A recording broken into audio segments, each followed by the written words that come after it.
Hey, what's going on everybody?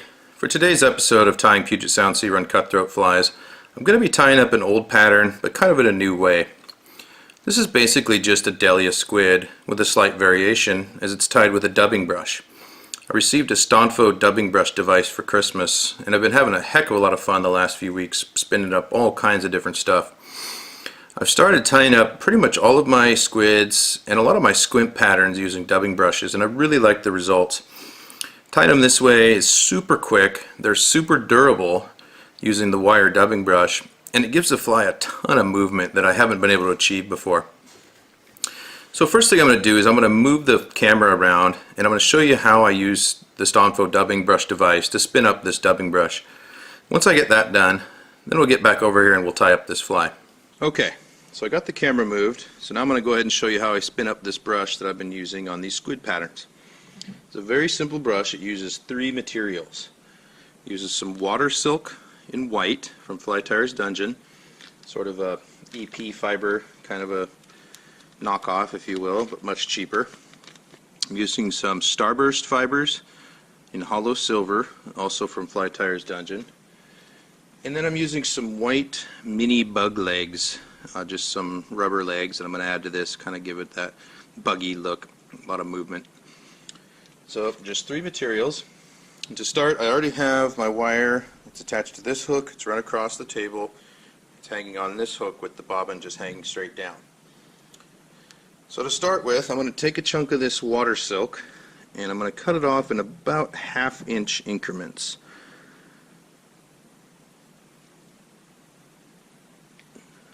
The key with this is kind of finding the right density and the right length for the size of fly that you're tying and what you're actually trying to accomplish. For this one, I don't want it super thick, so I'm just going to cut off some chunks of this and just throw it up right on my table. And that should be enough, but I'm going to cut up one more just in case I need a little bit more, and I'll just leave that right there on the tray. Now I'm just going to take and kind of thin these fibers out, spread them out nice and even. I don't want this to be super dense, and you kind of just want to make sure it's evenly spread out across your table. And I'm using the wire sort of as my center mark, so everything's going right center line on top of where the wire's at.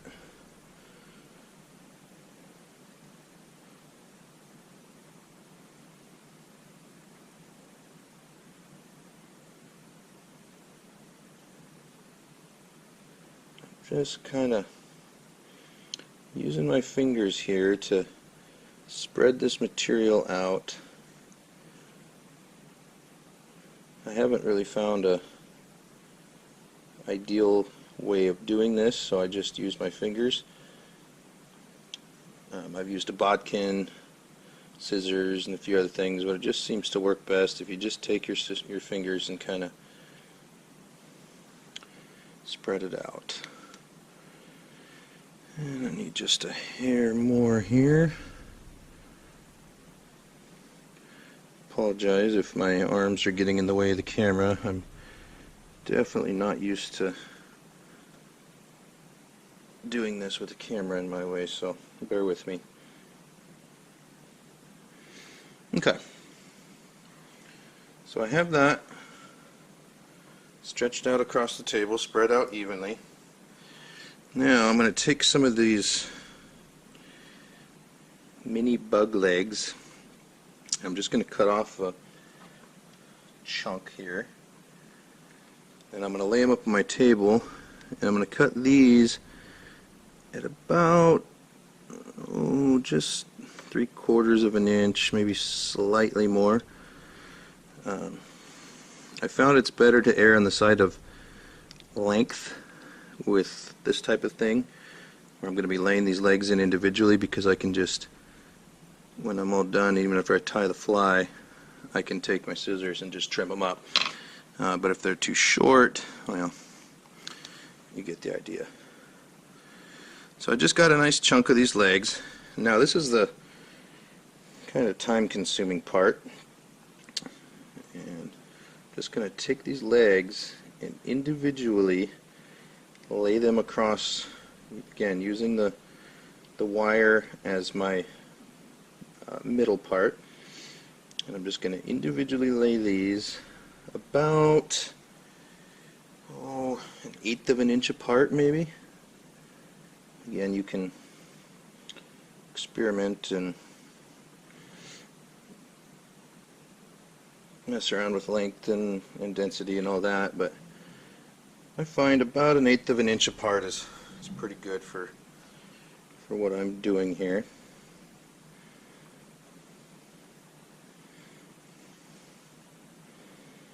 This is kind of a time-consuming job, but I find if I just lay these in individually, it's a lot easier than trying to pile them on and then take a bodkin or something and sort of pick them out. And you really want each leg to be kind of individual. You don't want to be crisscrossed with the others, or it's not really going to spin up as well, and the legs aren't going to be as locked in. If they're each individual, then the 2 strands of wire will encapsulate each piece of rubber, and that makes a big difference for durability. So I'm probably just going to go ahead and fast forward till I get to the end of this part, because you see the gist of it here.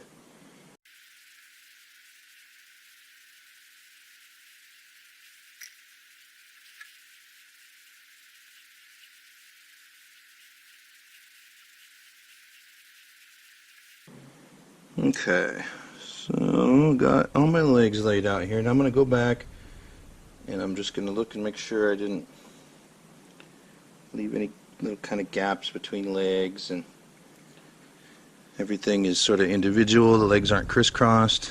If they are, I'll take a bodkin or a pair of tweezers and just kind of work them away from each other so they're all individual.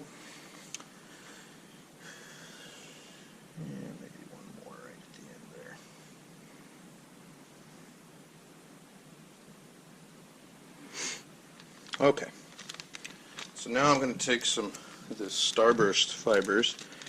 This stuff is freaking fantastic. I need to buy some more colors of this. I only bought a couple just to kind of try it out. You can see they have 2 versions of this. They have the dubbing and they have the fibers. The fibers is long, it's 4 inches or so, whereas the dubbing is a lot shorter material. I kind of think so far I like the long just because I can trim it to whatever length I want. And now I'm just gonna kind of take this and keep pulling the fibers out and realigning them, and I'm just trying to make sure everything is sort of lined up.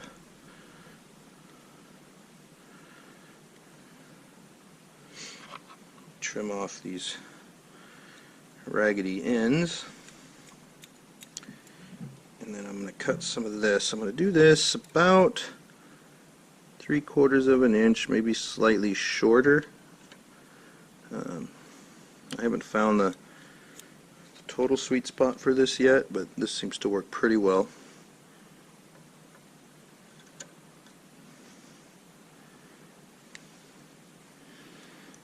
Biggest thing is that I want it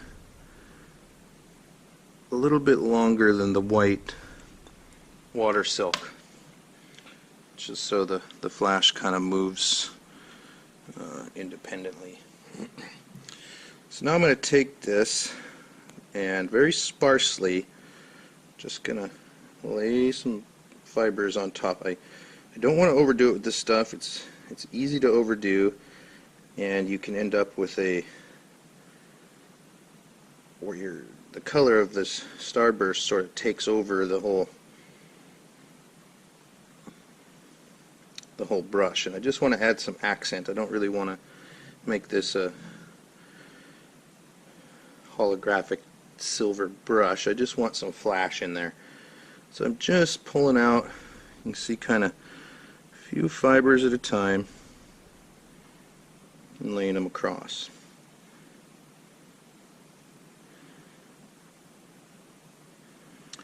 And with most things in fly tying, I find it's better to err on the side of sparse.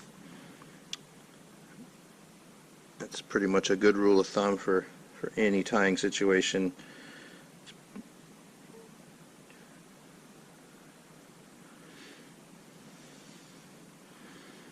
Guess I didn't really need that much dubbing.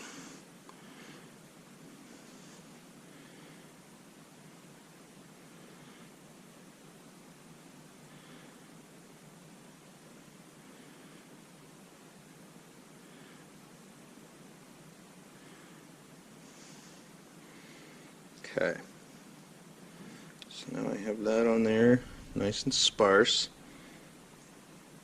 I'm going to move these so they get out of my way. Okay, so now I need to find my dubbing wax, and I'm going to take my bobbin with the wire on it, and I'm going to stretch it up, kind of get an eyeball for how much I need to wax. And I'm going to run this dubbing wax up and down this a couple times, just help keep everything locked in place while you're getting going. Then I'm going to lay this down right on top, and I'm going to go twice, 2 wraps around this hook, and I'm going to take the whole bobbin and wrap it around both wires 4 or 5 times just to lock everything in. Again, I apologize if this is a bad camera angle with my arms in the way. I had to kind of get a little bit creative. Cut that just to be safe. Okay, so I'm going to start off with my spring over here in the locked position, so this spring is not going to compress. And the reason I do that is it just seems to help keep everything locked in place a little bit better as I'm getting going. So I have that locked. Now I'm going to slowly kind of spin this, and all I'm trying to do is kind of tighten up the wire and get it started, because when I drop this table, sometimes if the wire is not tight enough, it'll have a tendency to kind of, everything will shift. And then I like to loosen this screw on the table while holding it with my hand, and then as I'm spinning and this is getting loose, I'm going to drop it and spin it.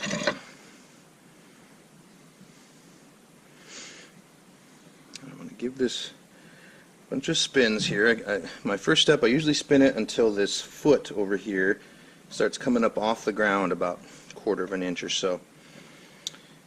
And when this spring is locked, and since the spring doesn't compress, the tighter you get this, it has a tendency to lift the foot up. So I just spin it until I kind of see that foot coming off the ground a ways. Then I'm going to stop. Junk on my brush here. And I'm going to start brushing it out. This first one I go pretty light. You know, the fibers aren't completely locked in as tight as they're going to be. You're just trying to make sure none of the fibers are kind of trapped.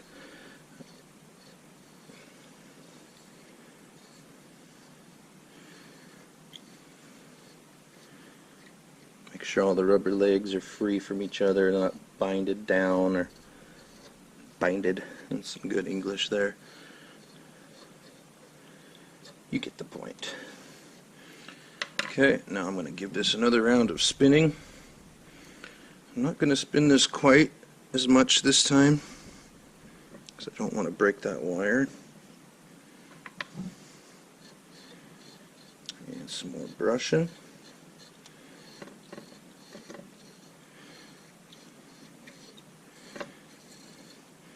And I find that for each time that you stop and you brush, you can brush a little bit more aggressively without pulling fibers out. You can see I'm really not getting much out of this. It's just basically untrapping everything and freeing it from being pinched down by other fibers, or, you know, you want all those legs and flash to kind of be free and moving. Okay, now I'm going to take and I'm going to loosen this hex head screw to loosen the spring. You'll see that the spring compresses again. Now I'm going to spin some more.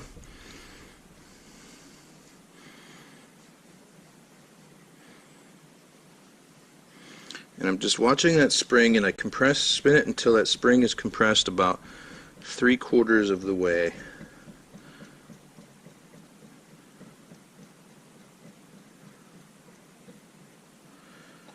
And then I give it 1 one more brushing.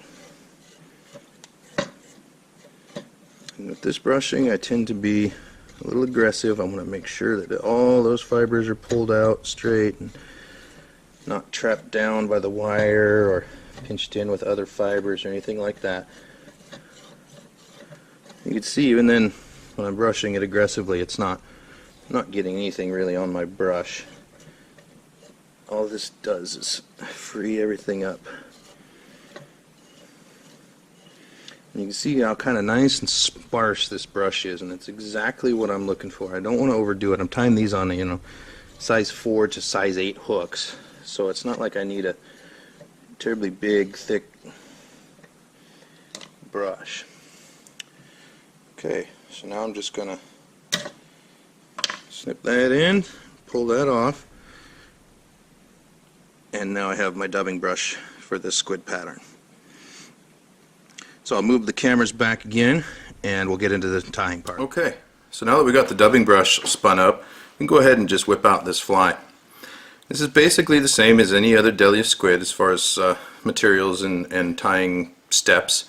This is tied on a Umpqua U401 size 6 hook with a 5/32 brass cone head on it, and I'm using some Vivas 10/0 thread. So to start, I'm just going to lay down a thread base like any other fly. Just going to wrap my thread back to about the barb. Then I'm going to take a kind of a sand colored marabou feather. I'm going to tie this in for the tail.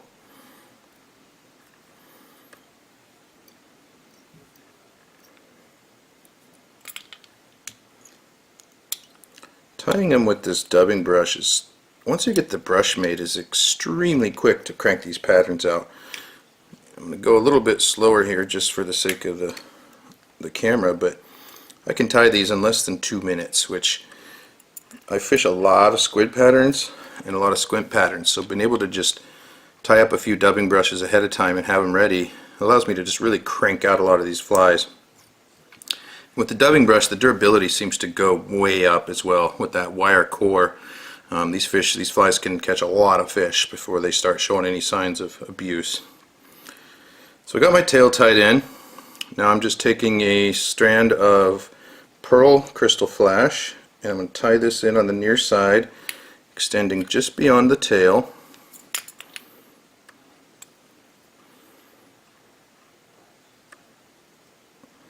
And I'm going to fold it over and tie it down on the far side as well. Trim that off and kind of position that sort of as best as I want. You can see my crystal flash has got kind of a wanky bend into it, but that's okay. So for the body, I'm using some white Estaz, and I'm going to tie this in right in front of the tail. I wrap my thread forward. I'm not going to run this body all the way because I want to leave room for where I'm going to tie in the dubbing brush. I'm going to leave, about 1/8 of an inch or so behind the cone.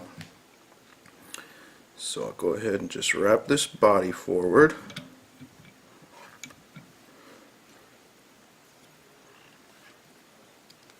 You can see I left a little bit of space there for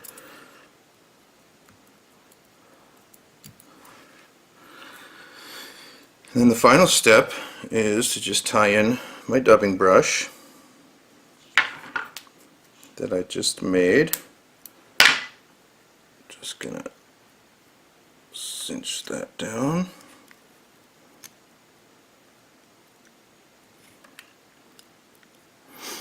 Now I'm going to take my dubbing brush and I'm just going to do a few wraps with it. And I'm kind of going to stroke all the fibers back as I wrap, just like if you're wrapping a hackle. And I'm going to do, two to three wraps, depending on the size of the fly and sort of how much room I left behind the cone head. 3 wraps seems to be kind of the sweet spot generally. I'm going to take some old scissors and cut this dubbing brush. You don't want to use new scissors because it's going to ruin them in a heartbeat. Now I'll just take and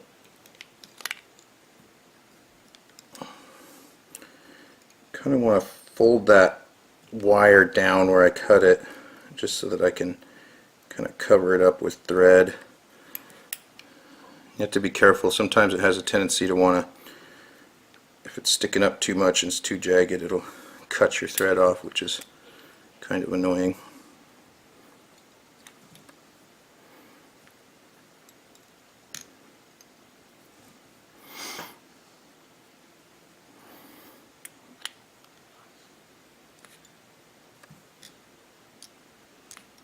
Okay,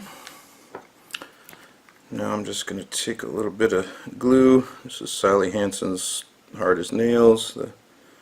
Stole it from my wife. I'm going to put it on the thread and do 2 or 3 wraps with some glue on there, just to get glue kind of soaked up into the threads. And then I'm just going to go on ahead and wet finish. And by putting the glue on the thread ahead of time, it makes for a lot cleaner head. The glue is still getting into the thread wraps to prevent it from coming undone, but it doesn't make a giant mess. Now you can just kind of take your fingers or a dubbing, one of those little Velcro dubbing brush tool thing, and just kind of work that. Make sure that all the legs are pulled free, they're not trapped down. And that's all there is to it. Like I said, this is a very, very simple pattern. When you first start making the dubbing brushes, they probably take 10 or 15 minutes to spin one up, maybe 20 minutes. But the more I do it, the faster I get. I'm down to probably 8 minutes or so to do a dubbing brush, and tying them this way I get probably 8 to 12 flies out of a single dubbing brush, depending on how many wraps I do and kind of how dense or sparse I make the brush. And then I'll just kind of take my scissors sometimes and trim up some of the loose fibers that want to go crazy. But that's just it. That's all there is. Its pattern has a ton of movement. You can experiment with colors. I really like this kind of hollow silver starburst dubbing mixed in here.